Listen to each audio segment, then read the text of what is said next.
Welcome back to city news. పట్టభద్రుల ఎమ్మెల్సీగా మాజీ మంత్రి ఆలపాటి రాజేంద్ర ప్రసాద్ ను భారీ మెజారిటీతో గెలిపించాలని పట్టణ టీడీపీ నేతలు పిలుపునిచ్చారు. మంగళవారం తెనాలి టీడీపీ కార్యాలయంలో విలేకరుల సమావేశం ఏర్పాటు చేశారు. ఈ సందర్భంగా వారు మాట్లాడుతూ టీడీపీ అధినేత ఉప ముఖ్యమంత్రి పవన్ కళ్యాణ్ బలపరిచిన కూటమి అభ్యర్థి మాజీ మంత్రి ఆలపాటి రాజాను తెనాలి నియోజకవర్గ పట్టభద్రులు తమ మొదటి ప్రాధాన్యత ఓటు వేసి భారీ మెజారిటీతో గెలిపించాలని, ఆయన గెలిస్తే పట్టభద్రులైన నిరుద్యోగులు, టీచర్లు, ఉద్యోగులు సమస్యలు పరిష్కరిస్తారు. అపార అనుభవం ఉన్న ఆలపాటి రాజేంద్ర ప్రసాద్ ను గెలిపించాలని వారు కోరారు.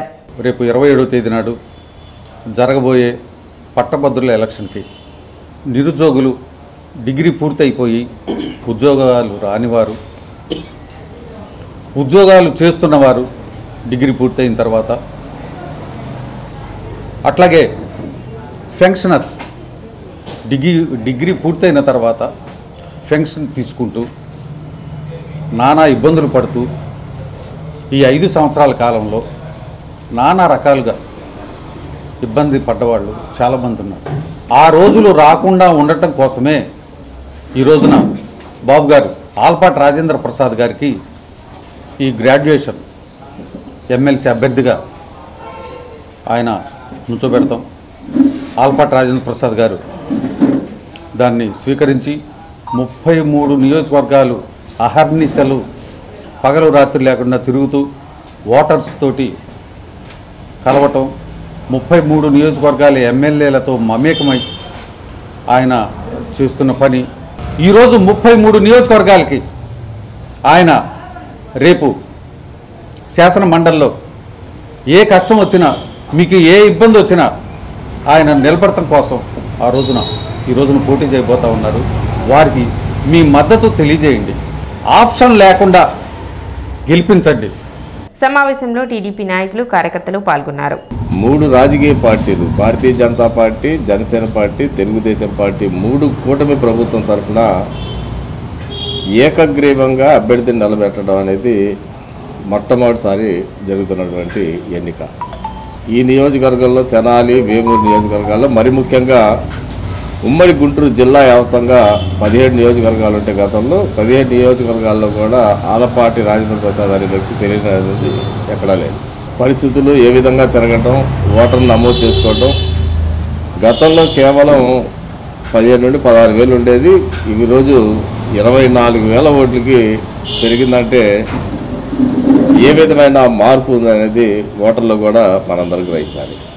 33 నియోజకవర్గాలంటే ఎక్కడ కూడా జంకకుండా కాలికి బల్పం కట్టుకొని 33 నియోజకవర్గాలు, అక్కడ ఉన్నటువంటి శాసనసభ్యులు, అక్కడ ఉన్నటువంటి ఓటర్లు అందరితో కూడా మమేకమై ఈరోజు 33 నియోజకవర్గాల్లో గ్రాడ్యుయేట్ ఎమ్మెల్సీ ఎన్నికలు, గ్రాడ్యుయేట్ ఎమ్మెల్సీ కానీ ప్రజల్లో చర్చ వచ్చే విధంగా, ప్రజలు సామాన్య పౌరులు కూడా చర్చించుకునే విధంగా పనిచేస్తున్నటువంటి ఆలపాటి రాజేంద్ర ప్రసాద్ గారి తీరుని ప్రతి ఒక్కరం కూడా ఖచ్చితంగా కూటమి ప్రభుత్వం తరఫున వ్యక్తిగతంగా మీ అందరూ కూడా ఆ వయసులో రోజుకి 20 గంటలు కష్టపడుతూ ఈ కూటమి ప్రభుత్వానికి మంచి విజయాన్ని అందించాలనే సంకల్పంతో చేస్తున్నటువంటి కృషిని అందరూ కూడా ముక్తఖండంతో అభినందించాలని చెప్పి సందర్భంగా ఓటర్ మహాశయులందరినీ కూడా కోరుకుంటున్నాను.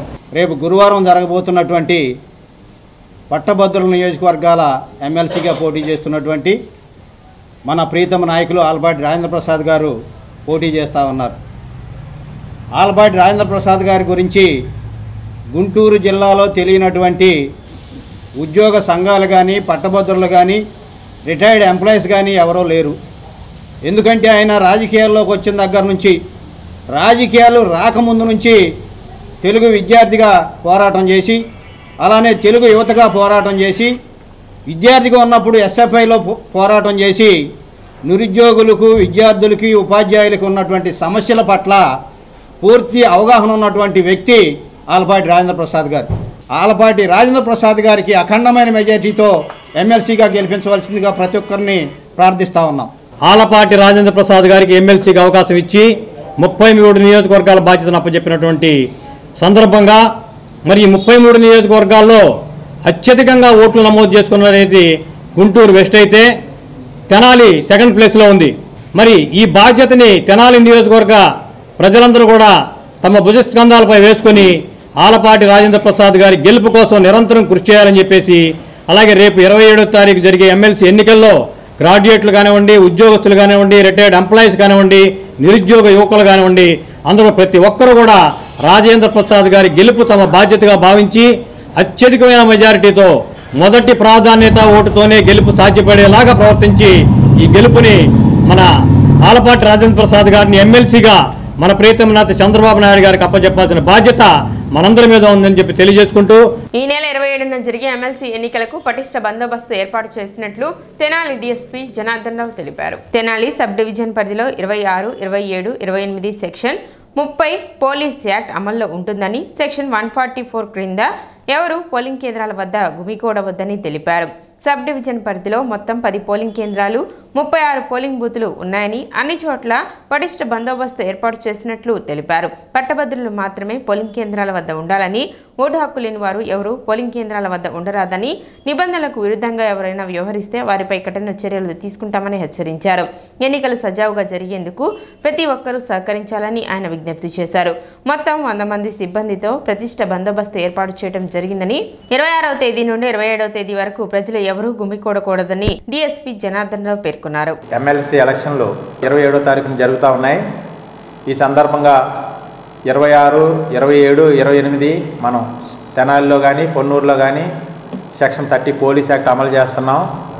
అలాగే సెక్షన్ 144 సిఆర్పిసి కింద ఎవరు కూడా ఎక్కువగా పోలింగ్ కేంద్రాల వద్ద గుమిగూడవద్దని ఆర్డర్స్ తీసుకోవడం జరుగుతుంది. మనకి సబ్ డివిజన్ పరిధిలో మొత్తం 10 పోలింగ్ స్టేషన్లు, 36 పోలింగ్ బూతులు ఉన్నాయి. దీనికి ఈ 36 పోలింగ్ బూతులు కూడా మనం గట్టి బందోబస్తు ఏర్పాటు చేశాం. ప్రజలందరూ కూడా వారి ఓటు హక్కుని సక్రమంగా వినియోగించుకొని, ఓటు హక్కు లేని వారు ఎవరు కూడా ఆ పోలింగ్ కేంద్రాల్లో గుమిగూడవద్దండి. ఇది పట్టభద్రులది కాబట్టి రిమైనింగ్ వాళ్ళకి ఎవరికి కూడా ఎటువంటి పరిస్థితుల్లో ఎలా చేయం. వారి ఎవరైనా ఓటు హక్కు లేని వారు అక్కడ గుమిగూడితే వారి మీద కఠినమైన చర్యలు తీసుకుంటామని ఈ సందర్భంగా మీ అందరికీ విజ్ఞప్తి చేస్తున్నాం. ఎలక్షన్ సక్రమంగాను ఎటువంటి ఇబ్బంది లేకుండా జరిగేలాగా మీరందరూ కూడా సహకరించాలని కోరి ప్రార్థిస్తున్నాం. మొత్తం మేము 100 మందితో బందోబస్తు ఏర్పాటు చేయడం జరిగిందండి. ఈ 100 మంది కూడా పోలింగ్ బూతులు, మొబైల్ పార్టీలు, స్క్వాడ్లు, స్పెషల్ పార్టీలు తిరుగుతూ ఉంటాయి. అందుకని ఎవరు కూడా ఆ 27వ తారీఖు 26 నైట్ నుంచి 27 ఎలక్షన్ అయ్యే వరకు ప్రజలు గుమిగూడితే వారందరినీ కూడా అరెస్ట్ చేసి స్టేషన్లో కూర్చోబెట్టి వాళ్ళు బైండ్ ఓవర్ చేయడం జరుగుతుందని తెలపడం. ఒక్కొక్క పోలింగ్ స్టేషన్కి 10 పోలింగ్ స్టేషన్కి 60 మంది ఉంటారు. స్పెషల్ పార్టీలు, మొబైల్ పార్టీలు అవన్నీ కలిపి సుమారు 100 మందితో ఈ బందోబస్తు నిర్వహించడం జరుగుతుంది. 26వ తారీఖు పోస్టల్ బ్యాలెట్ వచ్చినప్పటి నుంచి 27వ తారీఖు పోస్టల్ బ్యాలెట్ మళ్ళీ తిరిగి ఒక ట్రెజరీకి గుంటూరు వెళ్ళే వరకు కూడా ఈ నిబంధనలన్నీ అమల్లో ఉంటాయి. మహాశివరాత్రి పండుగకు సంబంధించి విద్యుత్ శాఖ తరఫున అన్ని ఏర్పాట్లు పూర్తి చేసినట్లు తెనాలి ఎగ్జిక్యూటివ్ ఇంజనీర్ ఈ చిరంజీవి తెలిపారు. వడ్లముడి క్వారీ తిరునాళ్ల, సంగంజాగర్లముడి సంగమేశ్వర స్వామి దేవస్థానం, గోవాడ బాలకోటేశ్వర స్వామి దేవస్థానాల మార్గాల్లో ప్రజలకు ఆటంకం కలగకుండా చెట్లను తొలగించి విద్యుత్ తీగలను తప్పించినట్లు చెప్పారు. ఆయా దేవాలయాల వద్ద విద్యుత్ శాఖ ఆధ్వర్యంలో సమాచార కేంద్రం ఏర్పాటు చేసినట్లు తెలిపారు. విద్యుత్ ప్రభల దగ్గర వేలాడే విద్యుత్ తీగలకు దూరంగా ఉండాలని సూచించారు. ఎక్కడైనా లైన్లు తెగితే వాటిని తాకకుండా విద్యుత్ శాఖకు సమాచారం ఇవ్వాలని ఆయన కోరారు. విద్యుత్ శాఖ సమాచార కేంద్రం సేవలు 24 గంటలు ప్రజలకు అందుబాటులో ఉంటాయని వివరించారు. Tenali sub collector Repalle RDO సమీక్షలు నిర్వహించి విద్యుత్ శాఖకు పలు ఆదేశాలు ఇచ్చినట్లు ఆయన తెలిపారు. స్థానిక జేఎంజే మహిళా కళాశాల 62వ వార్షికోత్సవం మంగళవారం ఘనంగా నిర్వహించారు. కార్యక్రమానికి college development council Acharya Nagarjuna university professor V Ravikumar ముఖ్య అతిథిగా పాల్గొన్నారు. ఈ సందర్భంగా ఆయన మాట్లాడుతూ క్రమశిక్షణ కలిగిన కళాశాల జేఎంజే కళాశాల అన్నారు. శ్రమ పడకుండా ప్రతిఫలం ఆశించరాదని, చదువుల్లో ఉన్నత లక్ష్యాలను చేరుకోవాలంటే ప్రతినిత్యం పుస్తక పఠనం అవసరమన్నారు.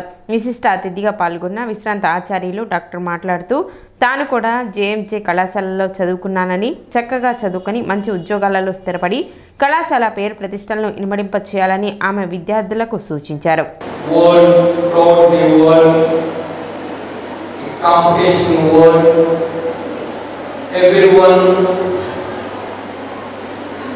Become famous. Everyone wants to become famous. Everyone wants to be success in his life, whether he, she may be technocrat, student,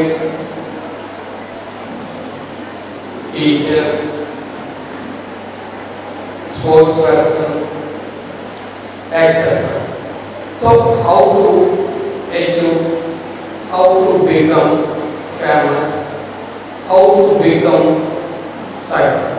Of course, every day you are giving hard work, hard work, hard work.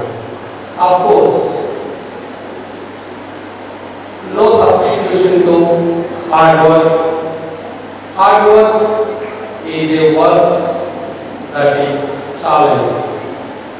కార్యక్రమంలో కళాశాల correspondent doctor sister Therisamma, principal sister Shiny, vice principal sister Mary, Sharada మరియు అధ్యాపకేతర సిబ్బంది, విద్యార్థులు పాల్గొన్నారు. అనంతరం విద్యార్థులు సాంస్కృతిక కార్యక్రమాలు నిర్వహించారు. అదేవిధంగా కళాశాలలో ప్రగతి సాధించిన విద్యార్థులకు medals, gold medals, certificates, mementos, నగదు పురస్కారాలను అందజేశారు.